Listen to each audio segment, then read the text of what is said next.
Teman-teman semua, Shalom ya. Eh, di kesempatan pada malam hari ini, Osaka, eh, kita akan menyampaikan satu kebenaran firman Tuhan, kemenangan dalam Kristus. Ya, itu tema besarnya. Ya, kenapa kita mengalami kemenangan dalam Kristus? Karena memang Kristus Yesus sudah menang. Ya, jadi ada dua pokok bahasan ya yang ingin saya sampaikan. Yang pertama, berdasarkan 1 Korintus pasal 15 ayat 57 sampai dengan 58, demikianlah firman Tuhan, tetapi syukur kepada Allah yang telah memberikan kemenangan kepada kita, yang telah memberikan kepada kita kemenangan oleh Tuhan Yesus Kristus Tuhan kita. Nah, kemenangan atas apa? Ya, yang pertama adalah kemenangan atas maut. Ya, jadi dikatakan di sini maut telah ditelan dalam kemenangannya.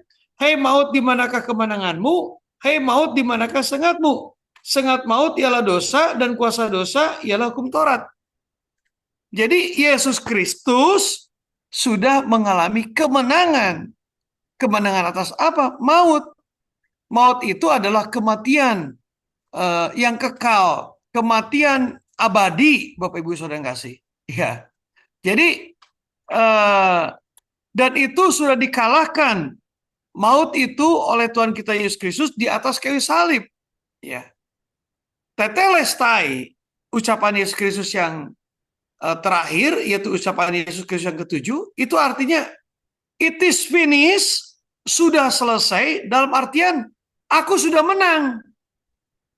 Wow, itu luar biasa.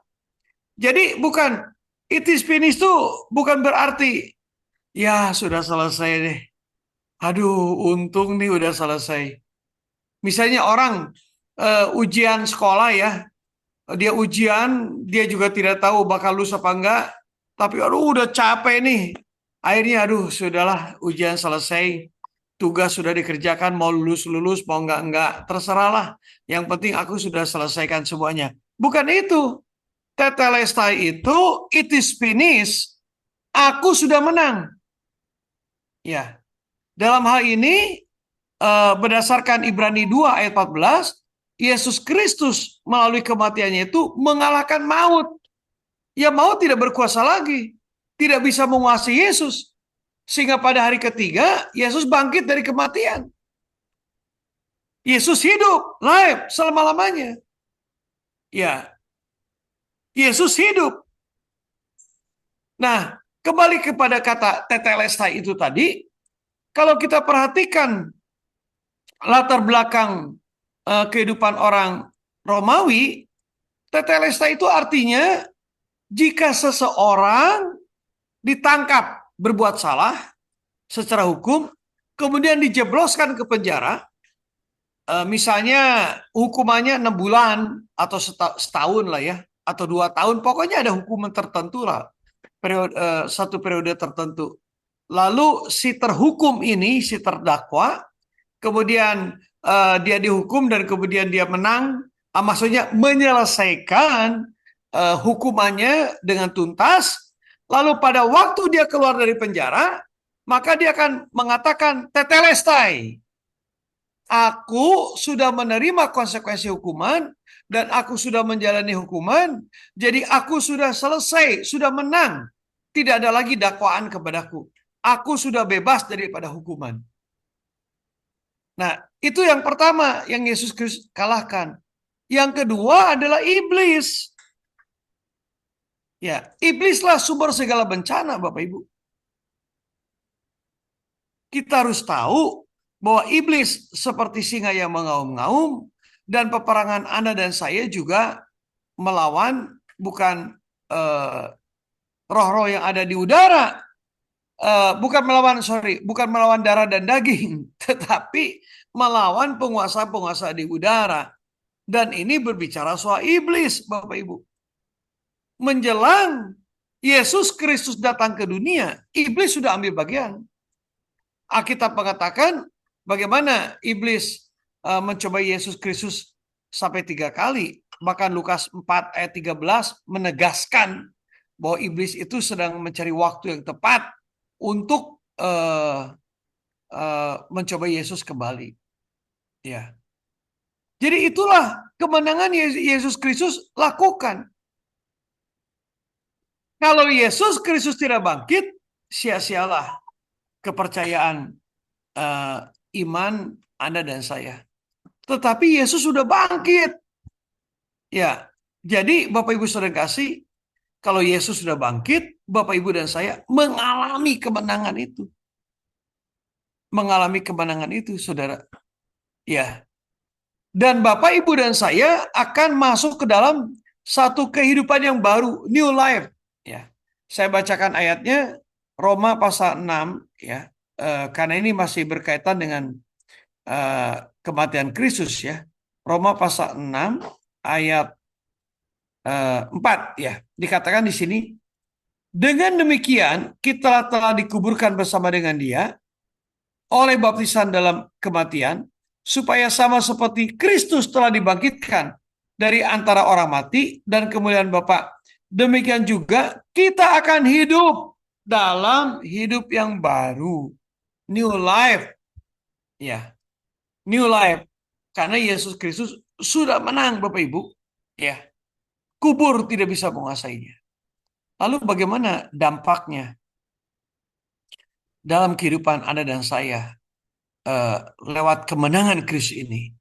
Tadi teman-teman 2 Korintus pasal 1 Korintus 15 ayat 58 tadi.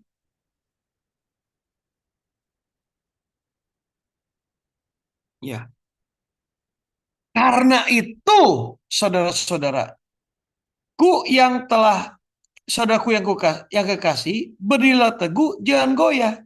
Dan giatlah saudara pekerjaan Tuhan, sebab kamu tahu bahwa dalam persekutuan dengan Tuhan jerih payahmu tidak sia-sia. Karena Yesus sudah menang, percayalah bahwa Bapak, Ibu, dan saya harus giat dalam pekerjaan Tuhan. Bukan dalam pekerjaan dirimu sendiri. Ya, saya menyampaikan firman Tuhan dalam rangka pekerjaan Tuhan. Bukan keinginan sendiri. Baik atau tidak baik, beritakan firman Tuhan. Yesus Kristus menjadi prioritas. Itulah yang dimaksud dengan berdirilah teguh, jangan goyah. Giatlah selalu dalam pekerjaan Tuhan. Bapak, Ibu, dan saya bukannya semakin terpuruk dalam melayani Tuhan. Bapak, Ibu, dan saya bukan semakin tidak bersemangat dalam pekerjaan Tuhan. Justru karena Yesus sudah menang, maka Anda dan saya harus giat selalu, rajin Bapak Ibu, ya, dalam situasi kondisi apapun juga. Ya. Lalu kemudian Rasul Paulus mengatakan, sebab kamu tahu bahwa dalam persekutuan dengan Tuhan, jerih payahmu tidak sia-sia. Bapak Ibu, apa yang Anda dan saya lakukan itu tidak sia-sia di hadapan Tuhan. Mungkin secara manusia, Anda dan saya tidak mengalami keuntungan materi. Ya. Tapi percayalah, apa yang Anda dan saya kerjakan itu tidak sia-sia. Ada artinya, meaningful life, kehidupan yang bermakna, kehidupan yang bernilai ketika Anda dan saya melayani pekerjaan Tuhan, selalu bergiat dengan sungguh-sungguh, tidak pernah sia-sia. Pasti ada kemanfaatannya. Ada amin Bapak Ibu? Ya. Nah, saya ingin melebarkan sedikit, Saudara, pembahasan kebenaran Alkitab kita pada malam hari ini ya. Nah, apa teman-teman pembahasan kita ya yang ingin saya tekankan, yaitu pekerjaanmu itu tidak sia-sia. Saya kemarin siang diskusi sedikit dengan Ibu Ayu ya. Bagaimana jika seseorang melayani Tuhan, kemudian pekerjaan-pekerjaannya itu tidak dihargai, ya, bahkan cenderung menjadi keributan begitu, ya, jadi adu mulut dan lain sebagainya. Apakah pekerjaan kita ini sia-sia di hadapan Tuhan, saudara? Kalau secara manusia, Anda sudah berbuat baik, Anda sudah melakukan apapun juga, kemudian orangnya tidak berterima kasih, bahkan juga eh, menyudutkan, ya, menjelekkan, itu kan secara manusia, waduh, eh, sangat tidak berarti sekali, saudara, kehidupan kita ini semua. Tetapi Anda dan saya lupa bahwa yang menilai pekerjaanmu itu bukan manusia. Yang menilai pekerjaanmu itu adalah Yesus Kristus sendiri. Tuhan sendiri, saudara. Jadi di hadapan Tuhan, apapun yang Anda dan saya lakukan, seolah-olah kata manusia itu gagal, tapi bagi Yesus, Bapak, Ibu, dan saya tidak sia-sia di hadapan Tuhan. Ya. Nah, untuk menopang teori ini, saya baca satu ayat, yaitu 1 Petrus pasal 2 ya. 1 Petrus pasal 2 ayat 22 ya. 1 Petrus pasal 2 ayat ayat 19 eh, 20 dan 21. 19 dan 20 ya. 1 Petrus, Ibu Ayu, 1 Petrus pasal 2 ayat 19 dan 20 ya. Oke, thank you ya. Ayat 19 dan 20.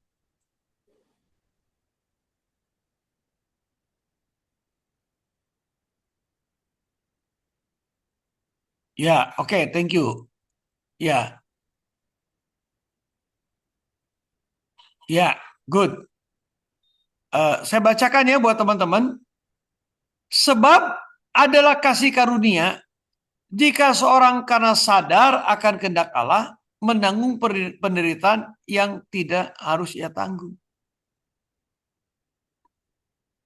Karena Yesus Kristus yang menilai pekerjaanmu, maka ketika Bapak, Ibu, dan saya sadar menanggung penderitaan yang tidak harus ditanggung oleh karena salib Kristus, itu namanya kasih karunia.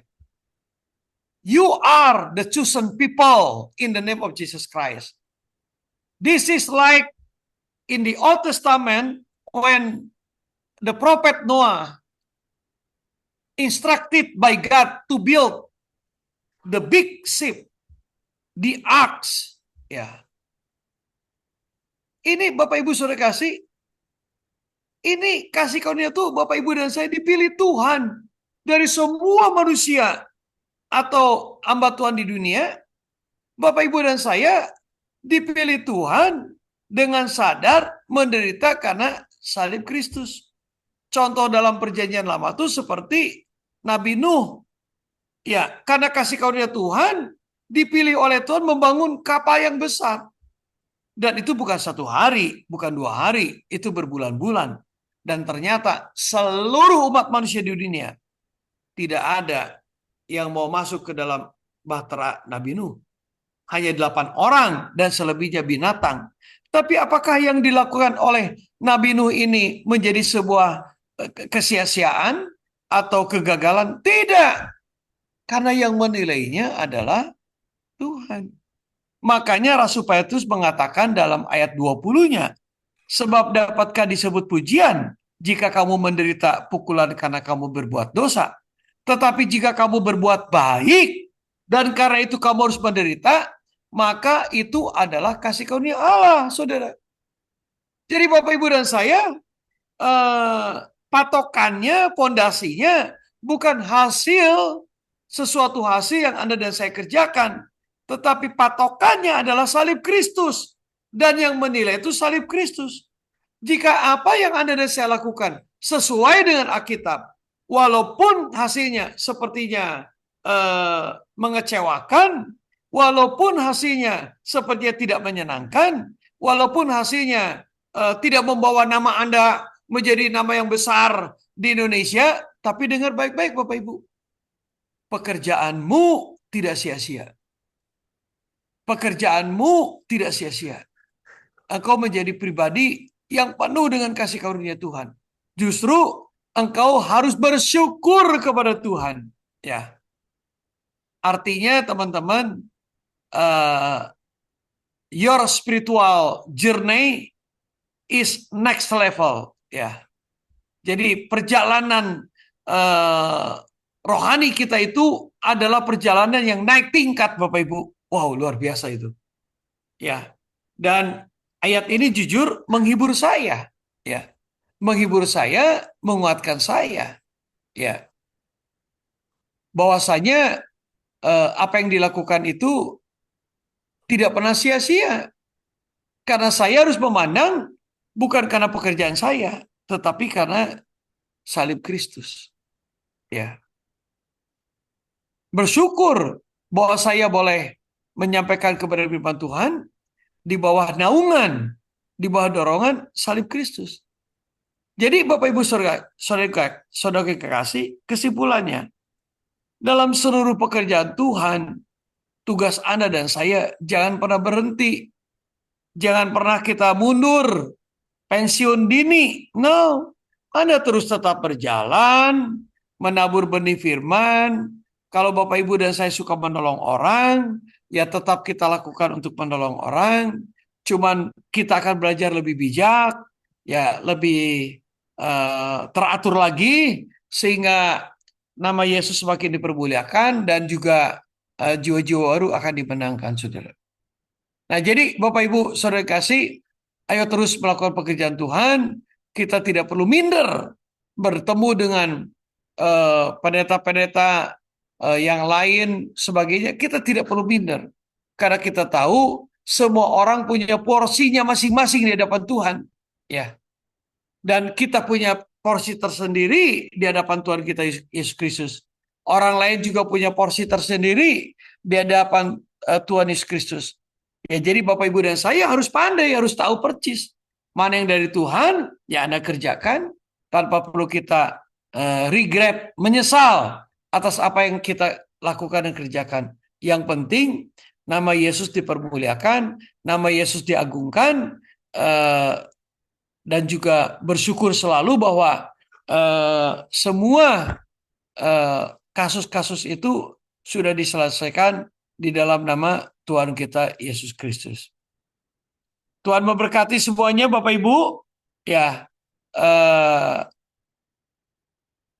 kita akan berdoa. Ya. Segala puji, hormat, syukur, kemuliaan buat Engkau Tuhan Yesus. Terima kasih bahwa rasanya Engkau sudah menang di atas kayu salib. Karena Engkau sudah menang di atas kayu salib, kami percaya apapun yang keluar kebenaran firman Tuhan yang kami sampaikan hari ini merupakan firman Tuhan yang penuh kemenangan Tuhan. Dan kami berdoa dalam nama Yesus bagi mereka yang sedang mengalami pergumulan, hati yang kecewa, hati dikecewakan oleh situasi kondisi pelayanan, di dalam nama Yesus Kristus kami mau hancurkan kekecewaan itu. Kami mau menyerahkan kepada Engkau Tuhan Yesusku, karena kami tahu bahwa jerih payah kami di hadapan Engkau Yesus tidak pernah sia-sia. Kami yakin berjalan maju dengan menabur benih sambil menangis, maka pulang akan menuai sorak-sorai bagi kerajaan surga. Nama Yesus dipermuliakan, diagungkan, dan kami semuanya hidup untuk hormat kemuliaan Engkau. Terima kasih Tuhan Yesus. Berkati Osaka, berkati Ibu Ayu, berkati Pak Herman, berkati juga Ko Freddy. Kasih setia Tuhan terus ada dalam Osaka ini. Namamu dimuliakan dan diagungkan. Dalam nama Yesus Kristus, hamba berdoa dan bersyukur. Haleluya. Amin.